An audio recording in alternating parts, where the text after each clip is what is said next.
안녕하세요. 가진 것 다 다른 자식들 퍼주시고 이제 와서 저희랑 살겠다는 어머님과 엮는 30대 부부 중 아내예요. 남편과는 직장 생활을 하면서 알게 된 사이입니다. 같은 부서는 아니었지만 큰 프로젝트를 같이 진행하게 되면서 서로 알게 되었어요. 이후로 특별한 계기가 있던 것은 아닌데 서로 점점 가까워졌고 그러다 본격적으로 사귀기 시작한 건 지금으로부터 6년 전입니다. 이후로 딱히 숨기지 않고 연애를 했어요. 회사가 다행히 사내 연애를 장려하는 분위기라서 가능했던 일이었지요. 그러다 재작년 결혼을 했는데 그때는 이렇게 될 거라고는 상상도 못했네요. 저는 서울에서 차로 8, 9시간은 걸리는 지방에서 나고 자랐습니다. 친정 부모님은 농사를 지으시는데 땅은 2만 평 정도고 여러 작물을 다루십니다. 일할 사람이 없어서 외국인 노동자들을 쓰고 계시고요. 돈은 제법 되는 걸로 알아서 친정아버지도 농담처럼 회사 다니다 힘들면 때려치고 내려와서 농사나 지어라 하시는데 그럴 때마다 친정어머니는 아주 질색을 하시지요. 저는 저희 부모님 직업을 부끄럽게 생각해 본 적은 한 번도 없습니다. 하지만 서울에 있는 대학에 합격해 상경하게 된 이후로 서울 사람들이 농사에 대해서 저와는 조금 달리 생각하고 있다는 걸 알게 되었어요. 어쩌다 친정 부모님이 농사를 짓는다고 하면 다들 돈은 안 되고 힘든 일을 하신다고 생각하는 눈치더라고요. 처음엔 그런 반응이 속상해서 그런 편견을 바로 잡아주고 싶은 마음에 이렇게 저렇게 구구절절 설명을 하기도 했는데 그래도 별로 달라지는 것도 없고 저도 힘들더라고요. 그래서 요새는 그냥 농사 지으신다 이야기하고 이후로 상대가 어떻게 생각을 하건 말건 관심을 두지 않는 편입니다. 반면에 저희 남편의 경우 서울에서 2시간 정도 떨어진 곳에서 나고 자란 사람이에요. 아버님, 어머님 두 분이 같이 식당을 하셨는데 한때는 TV에도 나오고 했을 만큼 인기가 있었던가 봐요. 그런데 그 식당을 다른 자식들하고 상의도 없이 몇 년 전 아주버님한테 넘겨주셨답니다. 저희 남편에게는 위로 4살 많은 형과 아래로 2살 어린 저와 동갑인 신우가 있거든요. 그런데 저희 남편과 달리 아주버님이 오랫동안 진로를 정하지 못하고 방황을 했던 모양이에요. 그렇다고 아버님 어머님이 그걸 보고만 계셨던 건 아니고 이거 배운다 하면 돈 대주고 저거 배운다 하면 돈 대주고 그러셨다는데 그럴듯한 결과를 한 번도 낸 적이 없었답니다. 감옥은 돈만 몇 천은 될 거라대요. 그리고 그 와중에 장가도 갔는데 벌어놓은 돈이 없으니 무슨 돈으로 장가를 갔겠어요? 그 또한 전부 저희 아버님 어머님 주머니에서 나온 돈이었지요. 그런데 문제는 장가까지 간 아주버님이 밥벌이를 못하니 형님이 같이 사내 못 사내 하고 난리를 쳤던가 봐요. 그러니까 그 형님 달래준답시고 아버님 어머님이 하시던 식당마저 기어이 아주버님한테 넘겨주신 거지요. 그리고 여기서부터 저랑 남편이 화가 나는 부분인데 잘 되는 식당을 물려받았으면 책임감을 가지고 이끌어 나갈 생각을 해야 하잖아요? 그런데 툭하면 이래서 문 닫고 저래서 문 닫고 재료 손질하기 까다롭다고 메뉴를 홀딱 없애고 그러니까 가게가 금방 내리막길을 걷더라고요. 그래도 어떻게 또 막판에 어머님 아버님이 마지막 당신들 노후자금 다 끌어다가 대주셔가지고 용케 문은 안 닫았는데 전 솔직히 시간 문제라고 봅니다. 신우도 사는 건 녹록지 않은 모양새였어요. 남편보다 어린 신우였지만 대학 졸업 후 동네 작은 회사에서 일 좀 하다가 바로 시집을 갔거든요. 결혼하자마자 애 갖고 그래서 회사 관두고 이후로 애를 연년생으로 둘이나 낳으면서 완전히 전업주부가 되었다대요. 그리고 신우 남편은 동네에서 작은 카페를 하는데 처음엔 괜찮았던 모양이에요. 하지만 신우 남편이 카페 열고 2년이나 지났나 그 즈음에 바로 옆 건물에 대형 프랜차이즈 카페가 들어왔답니다. 뭐 그래도 작은 카페 찾아주는 손님들이 있긴 해서 이래저래 버티고는 있는데 매번 죽는 소리가 장난 아니에요. 그리고 어머님 아버님이 도와주신답시고 대출까지 받으셨다 들었습니다. 말로는 신우가 갚는다고 했는데 누가 갚고 있는지 그 속을 누가 알겠어요. 이런 모든 사정을 결혼 전에 알았다면 제 결정이 좀 달라졌을까요? 그럴지도 모르지요. 하지만 결혼 전에는 그저 어머님 아버님이 식당을 하시고 TV에도 나왔다 해서 더 깊게 파고들 생각을 못했어요. 식당에 가보시면 알겠지만 내부 인테리어도 그렇고 제법 그럴듯하거든요. 그리고 아주버님이나 신우 다 가정 꾸리고 잘 산다 하는데 제가 솔직히 어떻게 해놓고 사는지 뭘 먹고 사는지까진 따질 수 없잖아요? 그저 가족들 다 자기 밥벌이는 하고 사는구나. 그럼 됐다 싶었네요. 남편하고 저 두 사람만 놓고 봤을 때는 솔직히 비슷비슷한 조건이기도 했고요. 결혼할 때 시댁으로부터 도움은 전혀 받지 않았습니다. 지금에서야 생각해보면 남편이 먼저 성인들이 결혼하는 건데 부모님 도움을 받는 건 아닌 것 같다. 반반이 어떻고 저떻고 한 게 다 쉬운 건가 싶기도 해요. 어차피 아버님 어머님은 저희를 도와주실 형편이 못 되었으니까요. 하지만 그때는 남편이 하는 말이 그럴듯하다. 일리가 있다 싶었어요. 그리고 어쨌든 저희 부모님도 농사로 힘들게 돈을 벌고 계셨으니 저도 손 벌리고 싶지 않았고요. 친정부모님은 그래도 아무것도 안 해가면 시부모님 눈밖에 나지 않겠냐며 예단 비용으로 2천만 원을 주셨는데 솔직히 그 돈은 제가 중간에서 가로챘어요. 가로챘다기보단 원래는 결혼 준비로 바빠서 신혼여행을 다녀온 뒤 친정부모님하고 다 같이 모이는 자리를 만들어서 전해드릴 생각이었거든요. 어쨌든 저희 부모님이 큰돈 쓰시는 건데 체면 좀 살려드리고 싶었으니까요. 그런데 어머님이 그 복을 당신 발로 차시대요. 무슨 말이냐 하면 여기에도 얽힌 이야기가 있는데 저희가 반반 결혼을 하는 걸로 이야기가 된 이후 결혼 준비 자체는 큰 문제 없이 진행되고 있었습니다. 집은 남편과 제가 모아둔 돈을 합치고도 부족해 대출을 받아서 서울에 있는 아파트 전세로 일단 들어갔어요. 집뿐만 아니라 혼수도 그랬지요. 결혼식 비용은 들어온 축의금으로 각자 해결하기로 했고요. 그런데 결혼식 당일날 어머님이 급하게 쓰실 곳이 있다며 축의금을 달라고 하시대요. 결제는 해야 되는데 어머님이 옆에서 계속 축의금 타령을 하시니 정신도 없고 그래서 일단은 알겠다 하고 빌려드렸습니다. 사실 결혼식도 말이 나와서 말이지만 시댁 사정에 맞춰서 시댁이 있는 지역, 저에게는 아무런 연고도 없는 곳에서 하게 되었어요. 신부인 제가 불편한 건 차치하고라도 그러면 일단 저희 친정부모님부터 시작해서 멀리서 오는 저희 쪽 하객분들이 탈 버스 대절 비용이라던가 그런 건 시댁에서 해주셔야 하잖아요. 그런데 안 해주셨어요. 이 핑계 저 핑계 대시면서 저도 나중엔 치사해서 말도 안 꺼냈지만요. 그런데 그런 와중에 축의금까지 그렇게 가져가시곤 언제 주실 거냐 물으니 그 돈은 당신이 그간 뿌린 돈을 수거한 거나 마찬가지라며 못 준답니다. 황당했지요. 솔직히 하객 대부분은 남편 하객이었으니까요. 그리고 더 황당한 건 그렇게 가져간 축의금을 알고 보니 아주버님한테 주셨더라고요. 아주버님이 그때 마침 급하게 식당 일로 돈이 필요했다나요? 말로는 1,000만 원도 안 됐다는데 1,000만 원이고 500만 원이고 돈은 돈이잖아요. 며느리로서 이렇게 말하자니 그렇지만 어머님도 아주버님도 괘씸해서 예단으로 드리려던 2,000만 원 안 드린 거예요. 이후로 솔직히 저나 남편이나 시댁 식구들하고는 뭐 크게 교류가 없었습니다. 물론 매달 어머님 아버님 쓰시라고 30만 원씩 용돈 보내드렸고 명절이나 시부모님 생신처럼 저희 도리를 해야 하는 날은 챙겼지만요. 그 외엔 가족 모임이라던가 그런 건 굳이 나서지 않았네요. 그러다가 아버님이 저희 결혼한 지 2년쯤 되던 해에 간암 판정을 받으셨어요. 그리고 뭐 제대로 손 써볼 여유도 없이 한 달도 채 되지 않아 돌아가셨지요. 이때는 뭐 그동안 서운했고 그런 걸 떠나서 다들 상심이 컸고요. 그런데 아버님 장례 치르고 처리해야 할 일들이 어느 정도 마무리가 되었을 무렵 어이없는 이야기를 듣게 되었습니다. 아버님이 돌아가시기 며칠 전 유언을 남기셨다는 겁니다. 아주버님네, 신은혜, 어머님만 모여있는 자리였다나요? 저희는 그런 모임이 있는 줄도 몰랐고요. 그런데 아버님이 하셨다는 유언 내용이 가관이었습니다. 아버님이 어머님더러 당신 죽으면 꼭 둘째 아들내, 그러니까 저희 집으로 가라고 하셨다는 거예요. 그 이야기를 듣자마자 저도 모르게 왜요. 소리가 입에서 절로 튀어나가더군요.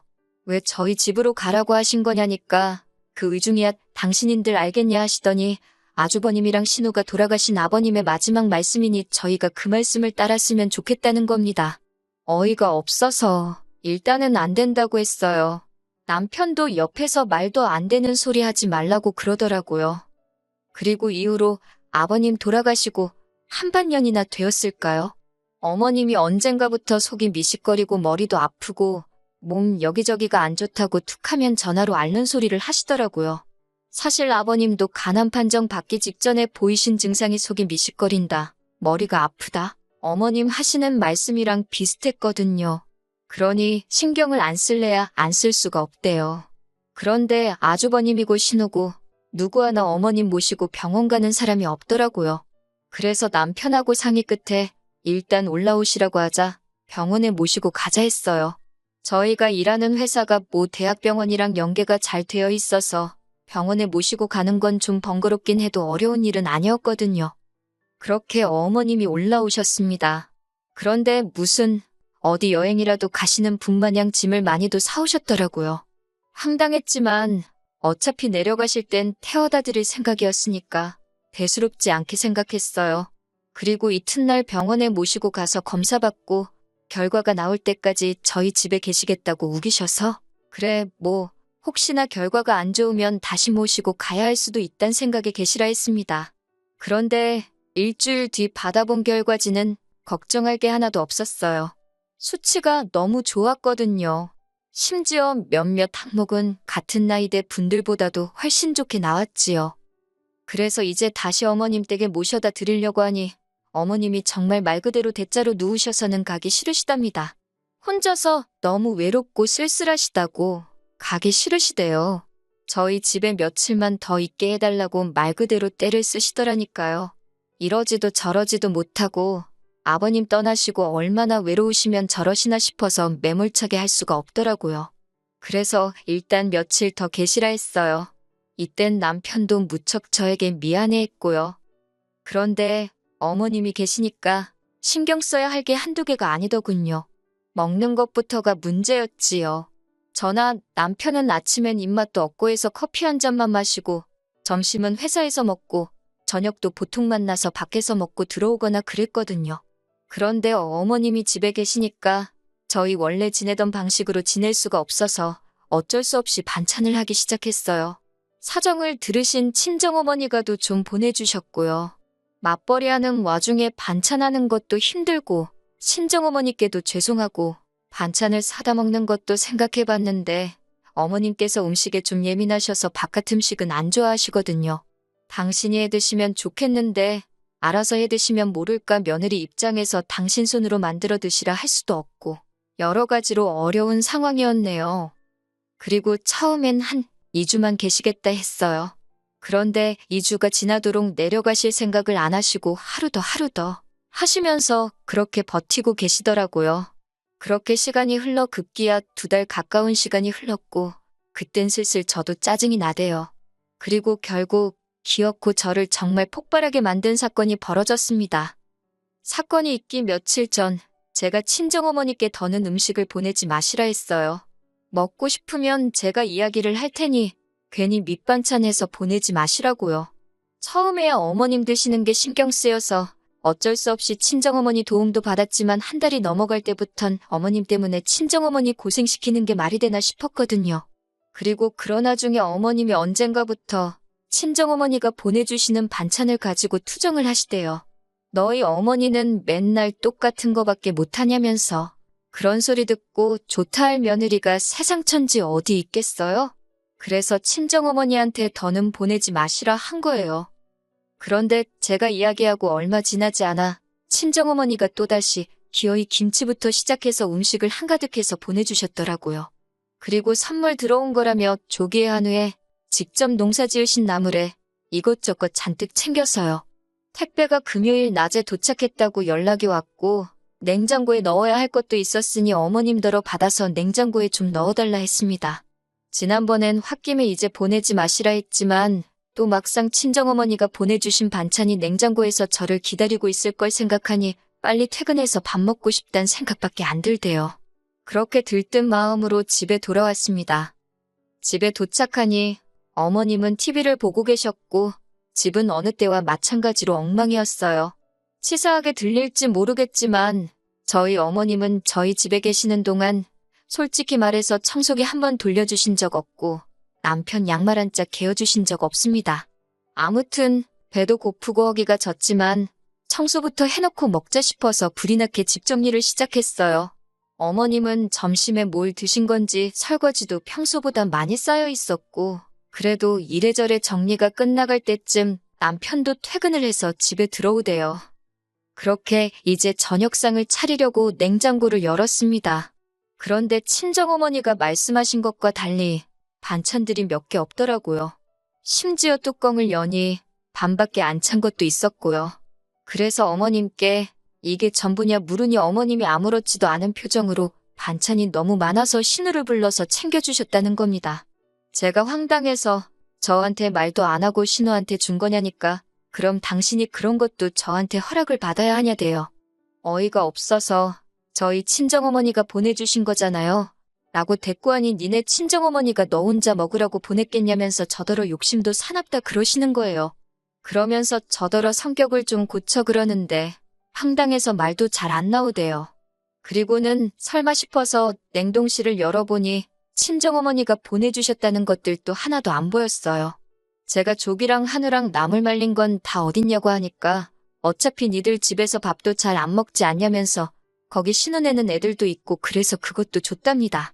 얼마나 아무렇지 않은 표정으로 뻔뻔하게 말씀하시던지 황당해서 기가 차더라니까요. 저는 말 그대로 할 말을 잃었습니다.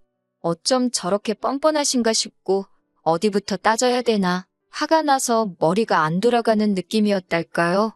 그런데 그때 모든 상황을 지켜보고 있던 남편이 재산은 형한테 다 퍼주고 이제 퍼줄 게 없으니 우리 집 냉장고를 신우한테 퍼주냐면서 도대체 나한테는 뭘 해주려고 이러는 거냐고 빈정대기 시작했어요. 그러자 어머님께서 당신 사는 집 거기 보증금 빼서 저희 주신답니다. 저는 솔직히 그때까지 그 집은 그래도 어머님 아버님 명의로 돼 있는 줄 알았는데 반월세라는 사실을 알고 깜짝 놀랐어요. 남편이 그러자 그까짓 거 보증금 뭐 2천이나 되냐 3천이나 되냐 짜증을 내더니 그 돈 받고 독박스를 있냐면서 대뜸 어머님더러 집에 가게 짐 챙기라 그러대요. 그런데 어머님이 집 싫다 안 간다 하시니까 그러면 신혼에 데려다 준다고 빨리 옷 입으라고 윽박을 질렀어요. 저는 남편이 그 정도로 세게 나올 줄은 몰랐고 못 간다 버티시는 어머님을 보니 마음이 좋지가 않더군요. 그렇지만 남편을 말리거나 나서고 싶지는 않대요. 저도 저대로 어머님께 서운하고 맺힌 게 있었으니까요. 어머님이 이런 법이 어딨냐? 네 아버지 유언 못 들었냐? 어떻게 네가 나를 내쫓냐며 못 간다고 버티시는데 이게 다 무슨 꼴인가 싶고 한숨만 나오더군요. 그래도 결국엔 남편이 어머님을 끌고 나갔습니다. 그리고 베란다에서 내려다보니 남편이 기어이 어머님을 차에 태우더라고요. 그리고 곧이어 남편이 전화로 저한테 어머님 짐 가지고 내려오래요. 전 그때 남편이 시키는 대로만 움직였어요. 그렇게 어머님 짐을 챙겨서 1층으로 내려가니 남편은 운전대를 잡고 씩씩거리고 있고 어머님은 흐느끼고 계셨습니다. 당신이 뭘 그렇게 잘못한 거냐며 너네는 여유 있게 살지 않냐. 아주버님 내하고 신혼에는 그게 안 되니까 좀 도와준 건데 그걸 이해를 못하냐면서. 하지만 제가 보아하니 반찬을 준 게 문제가 아니라 그간 남편 가슴에 맺힌 게 있던 게 그렇게 터져나온 게 아닌가 싶어요. 그러니 더욱이 제가 끼어들 수도 끼어들고 싶지도 않았네요. 그리고 남편과 함께 차에 올라탔고 그 길로 신혼의 집으로 향했습니다. 신혼의 집 앞에 도착해 신우를 불러냈고 그대로 어머님을 내려드렸지요. 신우가 어머님을 보더니 놀라면서도 난처한 얼굴로 지금 이게 무슨 일이냐고 저희에게 묻길래 어머님한테 직접 여쭤보라 했네요. 그러니까 신우가 대뜸 지금 반찬 몇 개 가져가서 이러는 거냐며 신경질을 내는 게 아니겠어요? 그러자 남편이 반찬 몇 개, 어머니야 그렇다 쳐도 너는 그러면 하다못해 잘 먹겠다 연락이라도 하는 게 예의 아니냐면서 사가지가 없다고 욕 비슷하게 뭐라 했지요. 그러자 곧이어 신우 남편도 튀어나왔는데 뭘 처먹다 나왔는지 입가가 번질번질 재수 없더라고요. 더는 상종할 필요도 없다 싶어서 그대로 남편하고 집에 돌아왔습니다. 그리고는 뭐 아주버님한테 전화 오고 신우한테 전화 오고 하는데 남편이 먼저 나서서 우리는 못 모신다고 딱 못을 박더군요. 전화 내용이야 제가 다 듣지 못했어도 이후로 지금까지 연락이 없는 걸로 봐서는 얼추 정리가 된 것 같습니다. 솔직히 저도 그렇고 남편도 그렇고 마음이 후련하고 그런 건 아니에요. 그런데 뭐 남편이 먼저 다 필요 없다. 사람 대접해주는 처가에 더 잘하고 살겠다 하니 저로서는 거절할 이유도 싫다 할 필요도 없잖아요. 제가 알기로 어머님은 결국 집으로 돌아가셨어요. 그러게 자식 셋 고루고루 챙겨주셨으면 얼마나 좋았을까요? 아니면 아예 다들 각자 도생하게 내버려 두시던가. 어머님 처지가 안타깝긴 하지만 어쩌겠어요. 시간이 해결해주면 다행이고, 아무튼 이렇게 말해도 될지 모르겠지만, 사람이건 뭐건 뿌린 대로 거둔다는 말이 딱인 것 같습니다.